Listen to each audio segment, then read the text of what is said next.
Шуақты көктем келді гүлін шашып, көктемнің мерекесі бүгін анық, өмірдің көктемі гүлі де аналар, ана деп бас еді күллі халық. Біз ғана емес қадір тұтқан бабалар, аналардан туған небір даналар, ана деген тіршіліктің тірегі, армысыздар қасиетті аналар. Қош келдіңіздер аяулы аналар, қызғалдақтай қыздар, қадірлі қонақтар.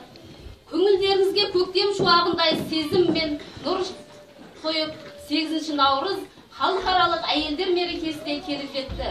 Көктемнің шуақты күндермен қатар келіп жатқан төл мерекелеріңіз құтты болсын.